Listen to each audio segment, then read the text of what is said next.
conveniente às suas circunstâncias, a habitação em um clima saudável. E, finalmente, submeter o menino a processos higiênicos diversos, conforme a predisposição que apresenta, continuando por longos anos, até que se tenha conseguido modificar completamente a sua natureza. Machado, 1874.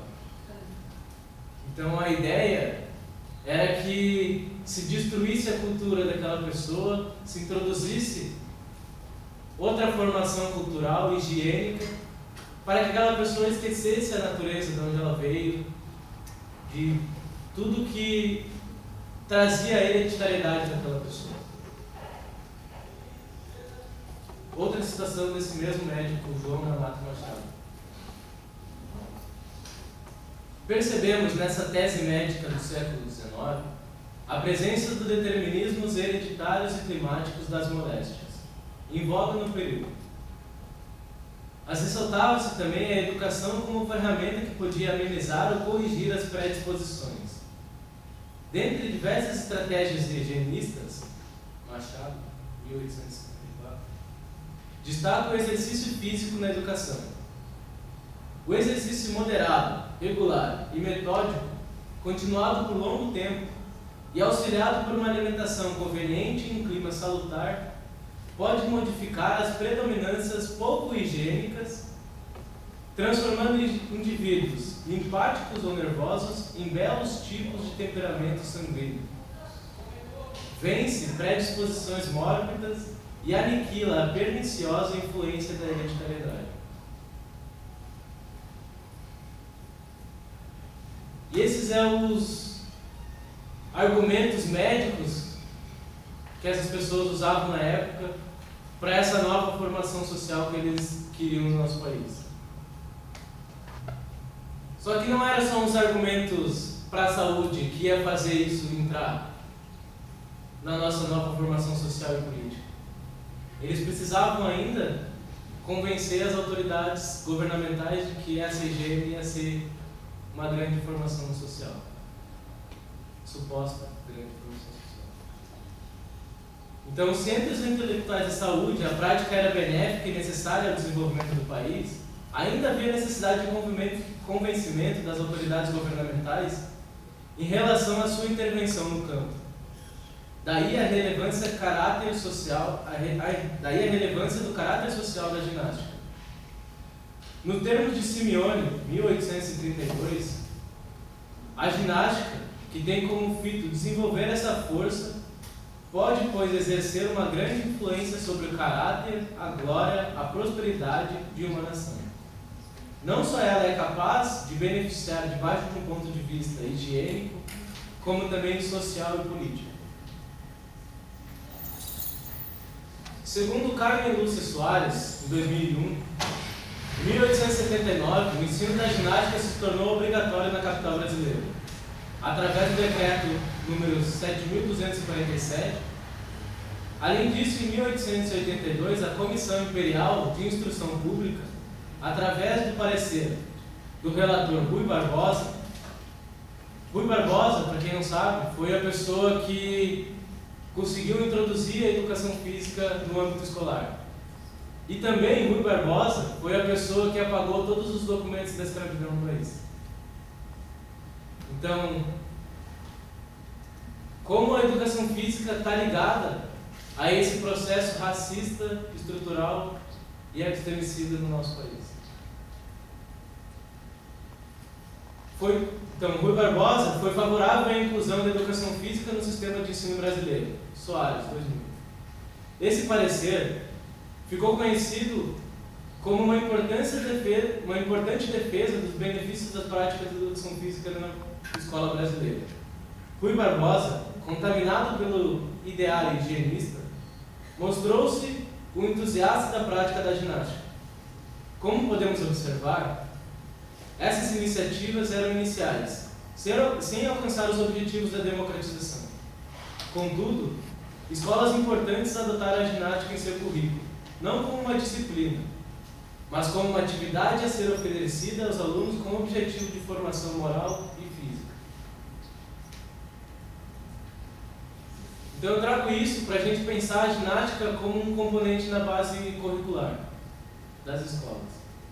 Ela pode ser pensada como um subsídio para o epistemicídio das diferentes cosmovisões de mundo não ocidentais, no que diz respeito à relação social e comunitária com o corpo. Pensar a ginástica como uma área de conhecimento nos leva ao dever histórico de identificar suas origens e o propósito para o qual ela foi criada.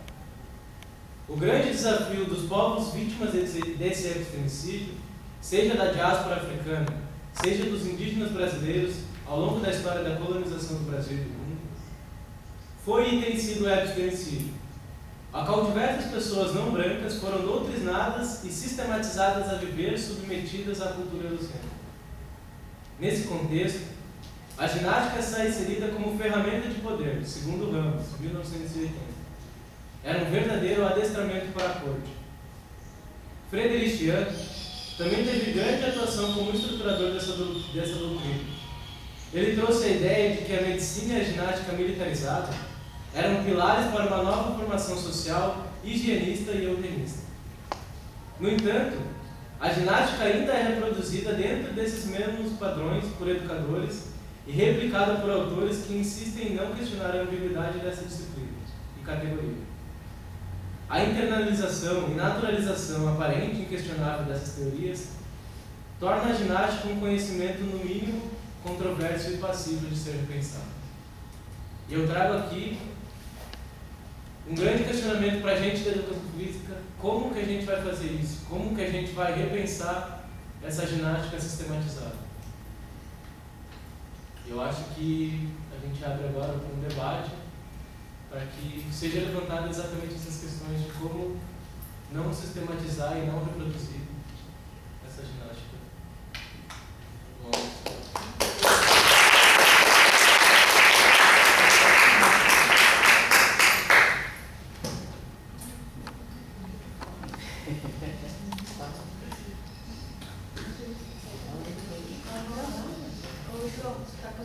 Tá, foi mal.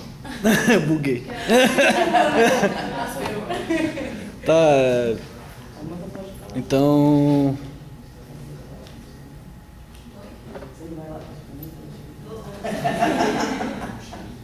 Então a gente vai abrir esse momento agora para perguntas e também para contribuições que cada um quiser fazer, comentários, né?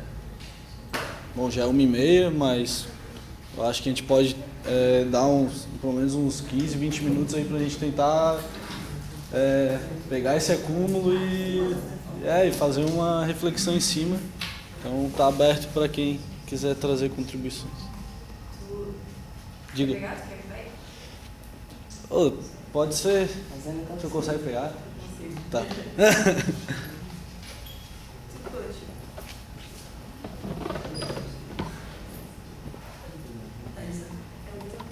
Oi, gente, tudo bem? Tudo bem, pessoal? Quero agradecer bastante, assim, nossa, eu ia sair correndo, inclusive vou fazer uma coisa bem feia de falar e vazar, assim, a gente tem um compromisso com o Quilombo Zé Martins daqui a pouquinho, mas eu me senti muito, meu Deus, assim, que momento incrível, assim, ainda bem que a gente fazendo essa comunicação, assim, eu sou professora de geografia, esse é o primeiro espaço que eu venho aqui no CDS, eu acho, assim, ouvindo uma galera falar e tal, já fiz yoga aqui, mas não conta, né?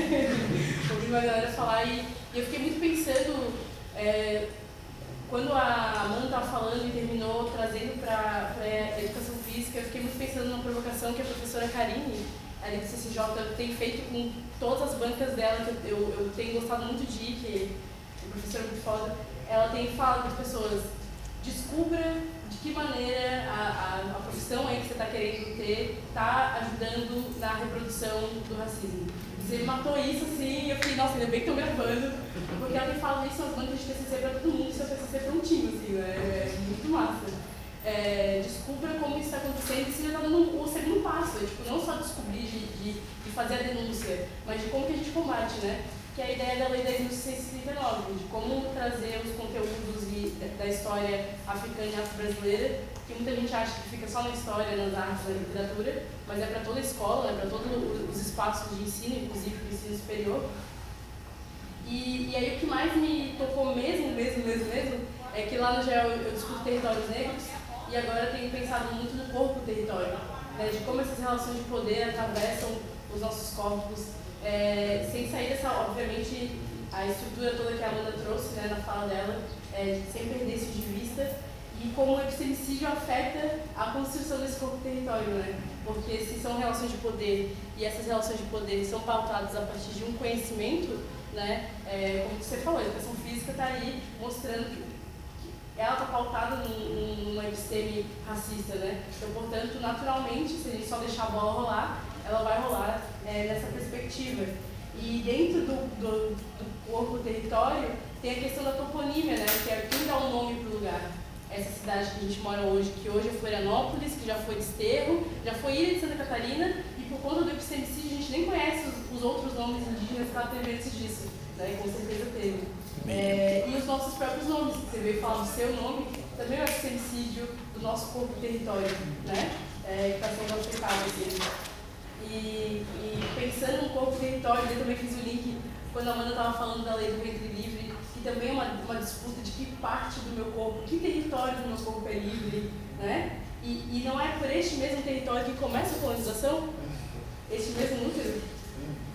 Então, muitas coisas para se pensar, assim, essa mesa ativou vários lugares, eu quero muito agradecer mesmo, assim, porque estava até pensando, assim, ultimamente, como me jogar mais para essa questão do corpo, e fico muito feliz de ver que a educação física, pelo que eu estou vendo, está trazendo um debate que a gente, a geografia, está há 5 anos tropeçando e caminhando e vendo para onde vai, e fico muito feliz de ver uma fala assim como de vocês, essa mesa, esse espaço, fico muito grata mesmo por eles. É isso.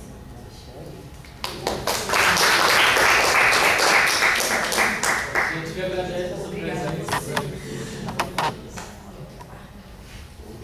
Ai, eu não falei do frismo, não falei da marca, não falei de nada, não sei correr, depois você conhece.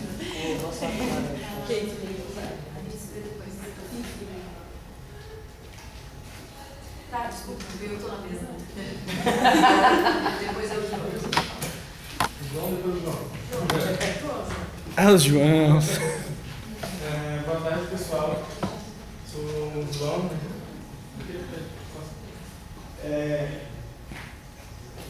Para quem não sabe, o pessoal que não é da CDS, sou monitor de ginástica. Né? Participo do grupo de ginástica também aqui. A gente trabalha com a ginástica para todos.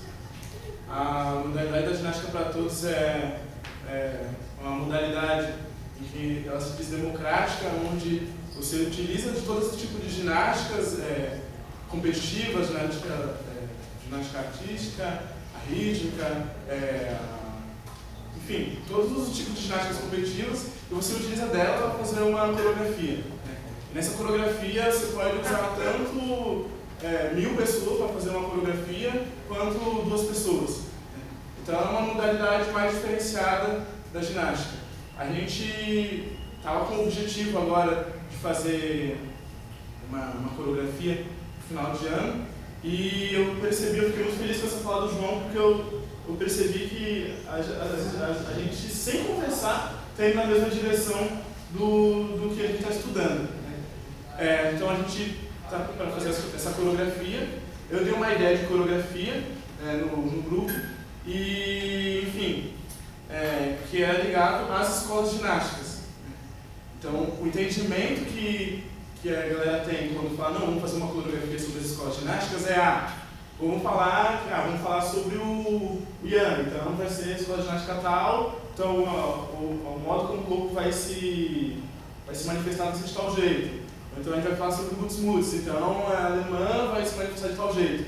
Só que a minha ideia era um pouco diferente disso. É um pouco muito mais profunda, mas ela vai para o outro lado, que vai bastante do lado que o João está falando.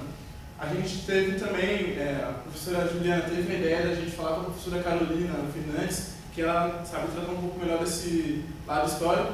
E eu enviei um e-mail para a professora Carolina, eu queria ler aqui para vocês, que acho que vai ser legal de poder entender. Enviei esse e-mail para a professora Carolina para entender o que Eu que propus a coreografia, o que eu estou querendo dizer com isso? Né? Para que não vá para esse outro lado mais o lado que a gente já conhece, né? Que é o lado para fazer ginástica artística, o corpo é de tal jeito. Não, qual que é a interpretação que eu estou querendo buscar? Então eu vou ler aqui. Acredito que a professora Juliana tenha te chamado para dar elucidação sobre o movimento corporal, como o movimento corporal foi constituído historicamente para as escolas ginásticas. Eu gostaria de tentar explicar um pouco da minha ideia da coreografia. O grupo trabalha com a ginástica para todos, uma modalidade que utiliza das demais ginásticas para construir de forma democrática as coreografias que possam ser executadas para qualquer pessoa, seja um atleta ou não. Vendo isso, percebo que a GPT é totalmente diferente das demais modalidades da ginástica, que são competitivas, pois os ideais são totalmente diferentes. Tivemos a ideia de representar algo sobre as escolas ginásticas, então eu enviei essa descrição para o grupo, se basear no que procurar em relação às escolas. Eu enviei uma descrição, que a gente vai fazer um estudo, e as pessoas, através desse estudo, elas têm que buscar como que a gente vai se expressar. Né? A descrição é assim. O objetivo dessa coreografia é conhecer os principais eixos das escolas, como foi a atuação de cada uma delas na sociedade. Isso inclui conhecer a personalidade fundamental de cada uma delas, que tem o sistematizador, né? Entender o contexto histórico, social, econômico e político. Após entender os demais contextos, o grupo deve tentar expressar como a sociedade da época e da atualidade respondem a essas escolas. Para quem não sabe também, aqui no curso do bacharelado, na primeira fase, todo mundo faz um trabalho que é sobre as escolas ginásticas, né? Em que você pega esses eixos. Contextualização histórica, método sistematizador, né? Quem foi que sistematizou,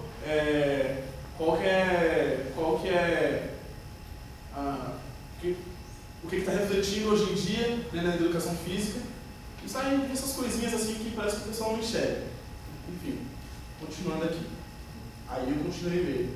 Acredito que uma coreografia que tenta expressar como funcionavam as escolas ginásticas e todo o sistema em que foram inseridas tem um grande potencial para ensinar diversas coisas sobre como funciona a nossa sociedade. Uma coreografia ginástica que expressa as antigas escolas ginásticas não pode deixar de falar sobre algumas coisas que estavam presentes em quase todas elas. Quase todas não, em todas, na verdade. Como o militarismo, o higienismo, o nacionalismo, a ideia do corpo belo, atlético e saudável, entre outras coisas que buscavam travestir, ou não, o espírito da eugenia que pairava sobre a sociedade da época, que perpetua até hoje, principalmente na educação física. Entendo que deixar de abordar esses pontos na coreografia seria uma responsabilidade do grupo. Gostaria que a prof trouxesse outros elementos e falasse sobre como os corpos se comportavam e se comportam em relação a isso. Acredito que a senhora vai ter muito a somar na nossa formação para a criação da coreografia. Aí no final eu coloquei uma frasinha, né? A maneira como os indivíduos manifestam sua vida reflete exatamente o que eles são. Então a ideia é pegar, justamente isso que o João está falando, legal, escola de ginástica, bacana. Então tem a geral lá que utilizava dos materiais de deporte, não sei o quê. Tá, todo mundo que faz educação física está sabendo disso. Mas quem é o cara que sistematizou isso e por que ela utiliza tanto, né, esse militarismo, esse nacionalismo? Né? Então essa foi a minha ideia com essa coreografia. Eu fiquei muito feliz de ver e já peguei até coisas a mais para poder, né, para poder dar uma carregada ali na coreografia. Peguei até umas coisas a mais aqui com o João e estou bem feliz de ter tido esse espaço. Agradeço também a Amanda que trouxe coisas profundas, coisas, né, densas, mas profundas que somam bastante para toda a formação que a gente tem. Eu agradeço o pessoal que veio no espaço e fico bem feliz de que eu acho que eu estou indo num caminho interessante, né? Estou tentando levar para o grupo de ginástica também, né? Para o grupo de ginástica entender as coisas de forma diferente, né? Não só como o corpo, pelo corpo, né? O que é o ser, o que está acontecendo com esse ser, o que está acontecendo com esse corpo. Então eu acho que foi de suma importância esse espaço que a gente teve. Queria agradecer mais uma vez o João e a Ana. Isso aí. A gente também te agradece, João, e eu, em especial, agradeço muito a presença no semestre passado dentro das aulas de ginástica, porque sem a sua presença seria extremamente difícil estar naquele ambiente.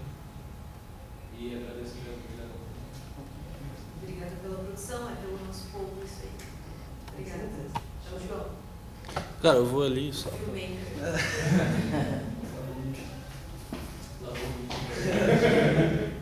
Mas eu consigo mexer em aparelhos eletrônicos, cara. Pesquiso mídia.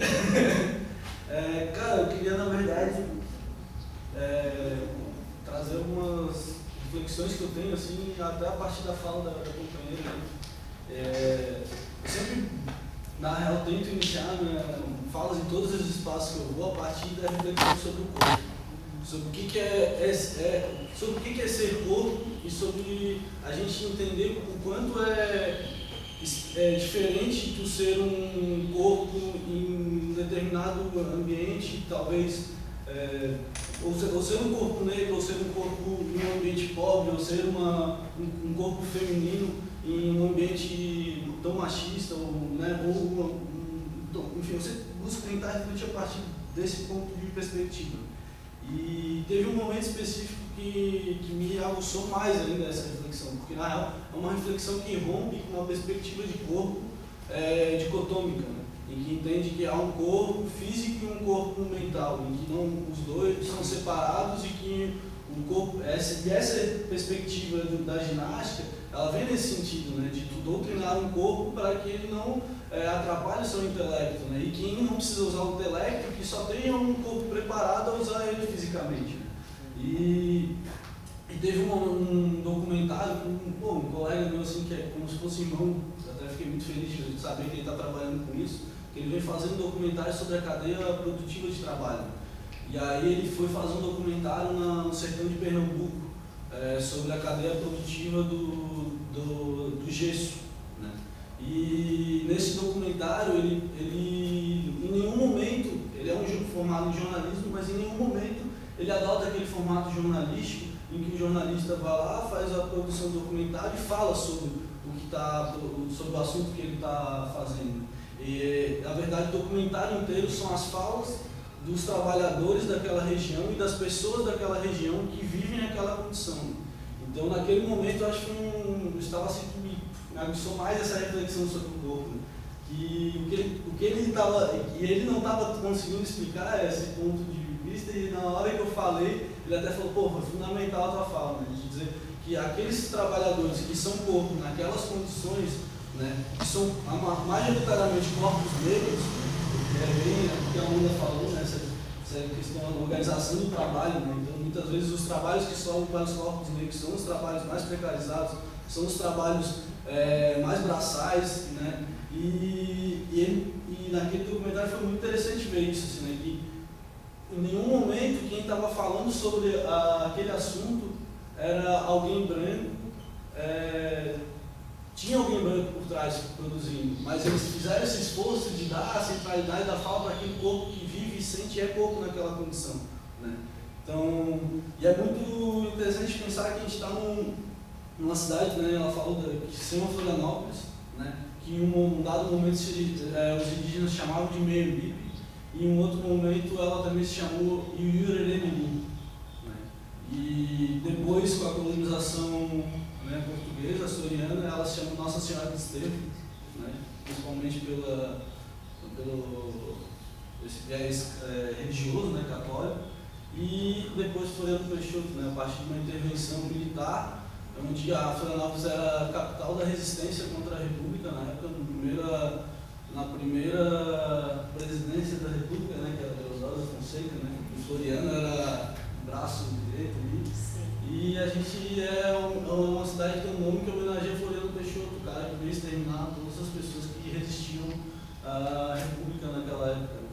E pensar que quantas ruas, né, que a gente anda por Floripa, ou qualquer cidade do estado de Santa Catarina, a gente vai ver lá o nome Adolfo Konder, Irineu Bonhausen, ou algum sobrenome Ramos. Família Ramos, da região de Lages, né, que dá origem emissora de TV, se eu não me engano, a RIC, né? Que eles criaram uma rádio naquela época que dá hoje origem à RIC, e a família Bornhaus e a família Kunder, que criaram uma rádio na região do Vale do Itajaí, que deu origem à RBS TV, hoje NSC TV. Né? Então essas são as oligarquias do Estado, né? Sendo que a gente tem tantas outras mais um ponto, né? Pensar que essa colonização de imigrantes alemães e italianos, ela chega depois de 1800. Até então, os negros já tinham chegado há muito tempo, né? A primeira colonização europeia é a portuguesa, né? E por que a gente olha para uma região do estado ali, o Vale Europeu? Cara, por que é Vale Europeu? Sendo que eles chegaram há tão pouco tempo aqui. E a gente realmente vai lá, a gente só vê cara com fisionomia alemã.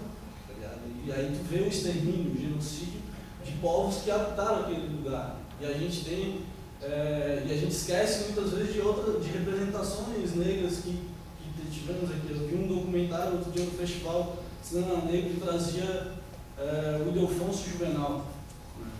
É um cara que teve no meio militar, que acabou muitas vezes também reproduzindo esse sistema, mas que em nenhum momento a gente ouve falar do nome dele. Assim. Foi um negro que foi um dos primeiros aqui no estado negro a se formar na graduação, e a gente vê o nome de figuras que representam a oligarquia, e a oligarquia que rege a política no estado desde então.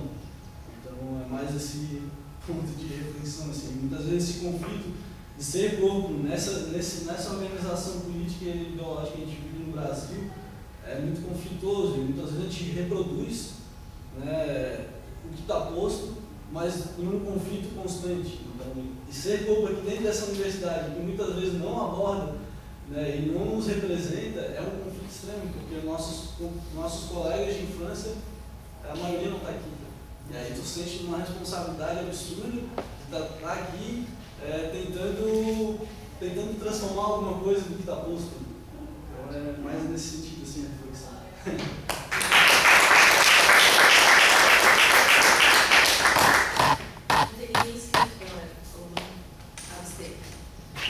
Trazendo essa reflexão que o João trouxe, eu agradeço aos colegas negros que estão aqui presentes, porque justamente nossos colegas de escola não estão aqui.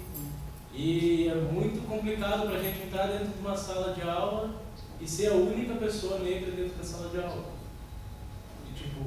E muitas vezes sendo sempre massivamente amassado por esse conteúdo eurocêntrico, e que a gente está aqui para justamente tensionar que esse currículo mude e que essas coisas não sejam mais reproduzidas. Obrigado a você.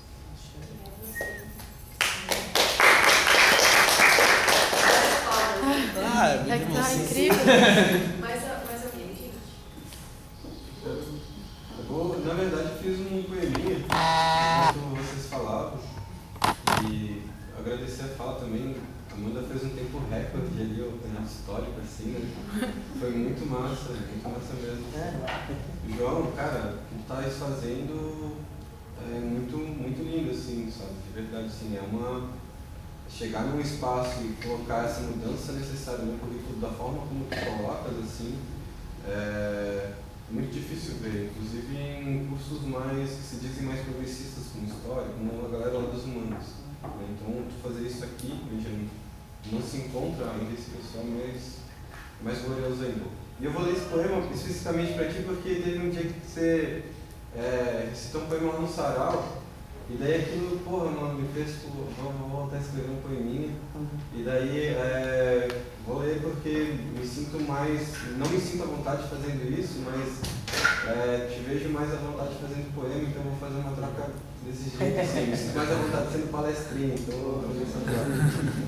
Eu escrevi o seguinte: eu tenho um povo com saudade da sua história, um povo com saudade da origem da sua glória, uma saudade que quase, mas não esconde nossas vitórias.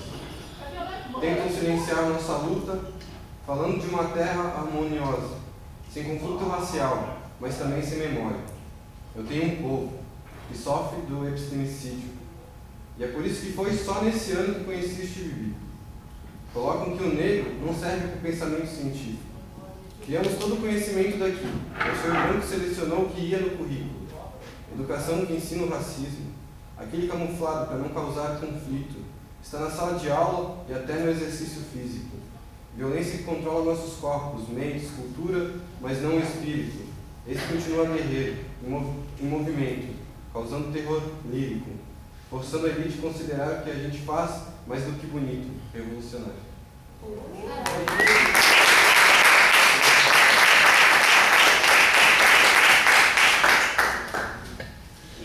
Fechando chave de ouro aí, caralho.